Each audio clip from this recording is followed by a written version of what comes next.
Avinash learning institute में आप सभी का स्वागत है। मैं हूं अविनाश मिश्रा। इस वीडियो के साथ जो सेक्रेटरियल प्रैक्टिस का जो फर्स्ट चैप्टर है जिसका नाम है इंट्रोडक्शन टू कॉर्पोरेट फाइनेंस वो कंप्लीट हो जाएगा। मैं जल्द ही सेकंड चैप्टर स्टार्ट करूंगा। सेकंड चैप्टर में आपको काफ़ी डीप में पढ़ाने वाला हूं ताकि जो बच्चे क्लासेस वगैरह नहीं जाते हैं उनके लिए फ़ायदा हो सके। ठीक है, तो इससे पहले की वीडियो में हमने एक क्वेश्चन था factors affecting working capital requirement, उसमें हमने 5 पॉइंट डिस्कस किया था। जो रिमेनिंग 5 पॉइंट है उसको हम डिस्कस करते हैं। अगर आपने इससे पहले का वीडियो नहीं देखा है तो उसका लिंक आपको नीचे डिस्क्रिप्शन में मिल जाएगा, वहां से वीडियो देख सकते हैं। चलो इसको समझते हैं। 6 पॉइंट क्या है? Term of purchase and sale. इसका मतलब क्या है कि वर्किंग कैपिटल का रिक्वायरमेंट कब ज्यादा होता है और कब कम होता है। यहाँ पे क्या लिखा है? टर्म यानी कि कंडीशन। टर्म यानी कि रूल एंड रेगुलेशन या कंडीशन होता है किसका? परचेस और सेल का। परचेस यानी खरीदना और सेल यानी कि बेचना। अगर एक बिजनेस फर्म है या एक बिजनेसमैन है, मान लेते हैं आप बिजनेसमैन हो, पहले इसको समझो। If firm does not gate credit facility for purchase, मतलब आप बिजनेस करते हो, आप जहां से सामान खरीद के लाते हो, आप जहां से होलसेलर से आप जहां से परचेस करके लाते हो, आपको वहां से क्रेडिट फैसिलिटी नहीं मिलती। मतलब आपको वहां से उधारी पे सामान नहीं मिलता है। जहां से आप अपने दुकान के लिए, अपने शॉप के लिए जहां से आप माल भराते हो, आपको वहां से क्रेडिट फैसिलिटी नहीं मिलती। But adopts liberal credit policy for itself. लेकिन आप क्या करते हो? अपने कस्टमर को उधार देते हो। यानी कि जहां से आप सामान लेके आते हो आपको वहां से क्रेडिट नहीं मिलता, सामान उधार पे नहीं मिलता। लेकिन जब आप अपने कस्टमर को सेल करते हो कोई भी प्रोडक्ट, तो आप अपने कस्टमर को क्या करते हो? क्रेडिट पे सामान देते हो, यानी उधारी देते हो। ऐसे सिचुएशन पे क्या होएगा? Then it requires more working capital. तो ऐसे सिचुएशन पे आपको वर्किंग कैपिटल का रिक्वायरमेंट ज्यादा रहेगा। क्यों ज्यादा रहेगा? क्योंकि आप जहां से सामान लेके आते हैं वहां से आपको क्रेडिट नहीं मिलता, लेकिन आप अपने कस्टमर को उधारी देते हो, क्रेडिट देते हो। तो इसके जगह पे आपको क्या करना पड़ेगा? आपको कुछ पैसा रखना पड़ेगा। जो एक्स्ट्रा पैसा होता है, एडिशनल कैश होता है, उसको हम लोग वर्किंग कैपिटल कहते हैं। ठीक है। On the other hand, if credit term of purchase favorable and term of credit sale are less liberal, other hand हम दूसरे तरफ की बात करें तो अगर आप जहां से सामान परचेस करते हो वहां से आपको क्रेडिट मिलता है, आप जहां से सामान खरीद के लाते हो अपने शॉप पे, वहां से आपको क्रेडिट मिलता है, लेकिन आप अपने कस्टमर को क्रेडिट नहीं देते हो, तो ऐसे सिचुएशन पे क्या होएगा? Then the requirement of cash will be less. आपको वर्किंग कैपिटल का रिक्वायरमेंट क्या रहेगा? कम हो जाएगा। समझ में आ गया? 10 working capital requirement will reduce. Reduce यानी कि कम होना। एक बार फिर से आप समझ लो। आप जहां से सामान खरीद के लाते हो आपको वहां से क्रेडिट नहीं मिलता है, लेकिन आप अपने कस्टमर को क्रेडिट देते हो, यानी उधारी पे सामान देते हो। ऐसे सिचुएशन पे आपको क्या करना पड़ेगा? वर्किंग कैपिटल का रिक्वायरमेंट ज्यादा रहेगा। लेकिन जहां से आप सामान खरीद के लाते हो वहां से आपको क्या होता है? क्रेडिट मिलता है, लेकिन आप अपने कस्टमर को क्रेडिट नहीं देते हो। ऐसे सिचुएशन पे क्या करना होगा? आपको जो वर्किंग कैपिटल का रिक्वायरमेंट रहेगा वो कम रहेगा। क्लियर हुआ? अगला पॉइंट देखते हैं। Credit control. क्रेडिट कंट्रोल यानी जो उधारी देते हैं उसको हम कैसे कंट्रोल करें, इसको समझते हैं। Credit control includes the factors such as volume of credit sale. मतलब कि आप अपने जब आप सेल करते हो तो आप कितना रुपए तक आप उधार देते हो। वॉल्यूम ऑफ क्रेडिट सेल यानी कि कितने रुपए तक आप लोगों को क्रेडिट देते हो। The term of credit sale मतलब कौन से कंडीशन पे आप उधार देते हो अपने कस्टमर को। The collection policy etcetera. Collection यानी कि आप कितने दिन के बाद उनसे कस्टमर से पैसा कलेक्ट कर लेते हो। ठीक है। If credit control policy sound, अगर आपका जो क्रेडिट कंट्रोलिंग पावर है वो अच्छा है, मतलब आप उधारी देते हो लेकिन क्या करते हो? रिकवरी जल्दी कर लेते हो, आप पैसे का कलेक्शन अच्छे से कर लेते हो, टाइम पे कर लेते हो।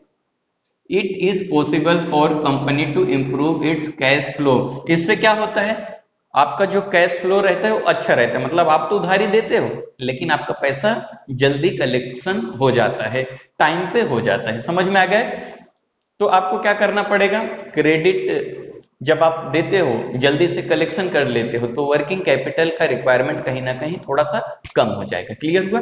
If credit policy is liberal it create problem of collection of fund. अगर आप क्रेडिट देते हो लेकिन आप कंडीशन नहीं रखते हो कि कलेक्शन कब हो जाएगा, तो ए बिजनेस के लिए प्रॉब्लम होता है। जैसे कि आपने किसी को उधारी पे सामान दे दिया लेकिन आपको कैश कब देगा इसका कुछ पता ही नहीं है, तो ये क्या होता है, बिजनेस में प्रॉब्लम होता है, कलेक्शन का प्रॉब्लम हो जाता है। It can increase possible of bad debts. Bad debts यानी कुछ तो पैसे ऐसे रहेगा जो कस्टमर आपको देने ही वाला नहीं है, जो पैसा आपको बिल्कुल नहीं मिलेगा उसको हम लोग बैड डेब्ट्स कहते हैं। जैसे कि मान लेते हैं आपका एक शॉप है, आपसे कोई कस्टमर उधार लेके गया और वो गांव भाग गया, तो आपका पैसा मिला क्या, नहीं मिला, तो उसे हम लोग क्या कहते हैं, बैड डेब्ट्स कहते हैं। क्लियर हुआ? Therefore, a firm require more working capital। अगर आप उधारी देते हो, एकदम आसानी से उधारी देते हो, तो आपके बिजनेस में वर्किंग कैपिटल का रिक्वायरमेंट ज्यादा रहेगा, ध्यान रखना। Next, growth and expansion. Growth यानी कि कंपनी को आगे बढ़ाना, एक्सपांड यानी कि बड़ा करना। The working capital requirement of firm will increase with growth of A firm. जब आपका बिजनेस ग्रोथ करेगा यानी कि बड़ा होएगा तो आपको वर्किंग कैपिटल का रिक्वायरमेंट ज्यादा रहेगा। एक ग्रोइंग कंपनी यानी जो कंपनी आगे बढ़ रही है, growing company need fund continuously to support large scale operation. आपका ग्रोइंग कंपनी है, कंपनी कैसा हो रही है, बढ़ती जा रही है, तो उसके लिए आपको क्या करना पड़ेगा, वर्किंग कैपिटल का रिक्वायरमेंट आपको ज्यादा रहेगा। क्लियर हुआ? आगे देखते हैं। मैनेजमेंट एबिलिटी यानी कि जो आपका बिजनेस कैसे मैनेज किया जाता है उसको हम समझते हैं। The requirement of working capital is reduce if there is a proper coordination between production and distribution of goods. मान लेते हैं कि इसका मतलब क्या होता है, वर्किंग कैपिटल आपको कम लगेगा। कब कम लगेगा, जब कोऑर्डिनेशन है। कोऑर्डिनेशन मतलब एक बैलेंस बना के रखते हो, किसमें, प्रोडक्शन यानी जो चीज आप प्रोड्यूस करते हो, बनाते हो, उसको क्या करते हो आप जल्दी से डिस्ट्रीब्यूट कर देते हो। यानी कि कोई भी गुड्स आपने बनाया उसको राइट टाइम पे आपने क्या किया, लोगों दुकान तक पहुंचा दिया या सेल कर दिया। समझ में आ गया? If firm stocking on heavy inventory call for higher level for working capital. जो बिजनेस वाले क्या करते हैं, स्टॉक ज्यादा जमा करके रखते हैं, गुड्स का जो स्टॉक ज्यादा रखते हैं उनको वर्किंग कैपिटल क्या करना पड़ेगा, ज्यादा रखना पड़ेगा। तो अगर कोई बैलेंस बना के रखते हो, जब आप स्टॉकिंग कम रखते हो, तो ऐसे सिचुएशन पे क्या होगा, वर्किंग कैपिटल का रिक्वायरमेंट कम रहेगा। एक्सटर्नल फैक्टर में क्या होता है, इफ फाइनेंशियल इंस्टीट्यूशन यानी कि जो आपको लोन देती है, शॉर्ट टर्म लोन, कुछ समय के लिए जो लोन देती है, कौन लोन देता है, बैंक प्रोवाइड्स फंड। आपको बैंक से अगर कुछ पैसे मिल जाते हैं शॉर्ट पीरियड के लिए, समझ में आ गया, to the firm as when require. जब आपको रिक्वायरमेंट रहेगा तो आपका जो बैंक है आपको क्या करेगा, पैसा दे देगा। जब भी आपको पैसे की जरूरत पड़ेगी तो आपका जो बैंक है वो आपको उधारी दे देगा। तो ऐसे सिचुएशन पे क्या होगा, the need for working capital is reduce. ऐसे सिचुएशन पे जो वर्किंग कैपिटल का रिक्वायरमेंट है वो कम हो जाएगा। तो ये था आपका टोटल 10 पॉइंट कंप्लीट हो गया, और इस वीडियो के साथ जो फर्स्ट चैप्टर है वो भी कंप्लीट हो गया। इसमें जो इंपॉर्टेंट क्वेश्चन है वो भी आप लिख लो, इसका आंसर आप लिख लेना और अच्छे से रिवाइज कर लेना। तो जितना भी आंसर क्वेश्चन है आपके टेक्स्ट बुक के पीछे वो कंप्लीटली हो जाएगा, ऑटोमेटिक हो जाएगा। आपको एक 5 क्वेश्चन करना है। तो पहला क्वेश्चन क्या है, define corporate finance and explain its importance. यहाँ पे आपको कॉर्पोरेट फाइनेंस का जो डेफिनेशन है वो लिखना है और एक्सप्लेन इट्स इंपॉर्टेंस यानी कॉर्पोरेट फाइनेंस का जो इंपॉर्टेंस है वो आपको अपने बुक में लिखना है। इंपॉर्टेंट क्वेश्चन है, ठीक है। व्हाट इज कॉर्पोरेट फाइनेंस, यहाँ पे सेकंड क्वेश्चन में लिखना है कि कॉर्पोरेट फाइनेंस का जो मीनिंग होता है वो लिखना है। State 2 decisions which are basis of corporate finance. यहाँ पे 2 डिसीजन लिया जाता है, पहला कौन सा है, फाइनेंशियल डिसीजन, और दूसरा है इन्वेस्टमेंट डिसीजन। आपके टेक्स्ट बुक में रहेगा तो आप इसको अच्छे से अपने नोटबुक में लिख लेना। नेक्स्ट क्वेश्चन है, व्हाट इज वर्किंग कैपिटल, इसका मतलब आपको मीनिंग लिखना है कि वर्किंग कैपिटल क्या होता है।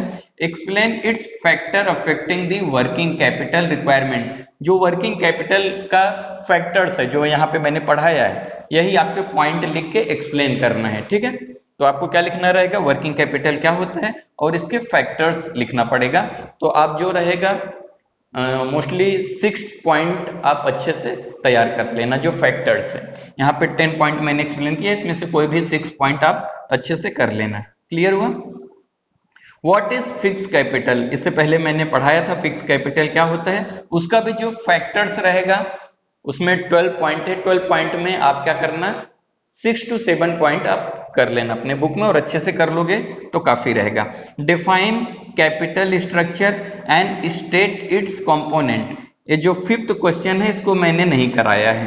क्यों नहीं कराया है, क्योंकि जब मैं आपको सेकंड चैप्टर पढ़ाऊंगा तो ये ऑटोमेटिक आपको आ जाएगा। आप देखोगे तो आपके टेक्स्ट बुक में लिखा रहेगा capital structure, components of capital structure. तो जब मैं सेकंड चैप्टर आपको पढ़ाऊंगा तो एक क्वेश्चन जो 5th है ऑटोमेटिक आपका हो जाएगा, ठीक है। तो वीडियो कैसा लगा कमेंट करके जरूर बताइए और अपने फ्रेंड को ज्यादा से ज्यादा शेयर कीजिए ताकि हर बच्चों को इसका फायदा मिल सके। वीडियो देखने के लिए धन्यवाद।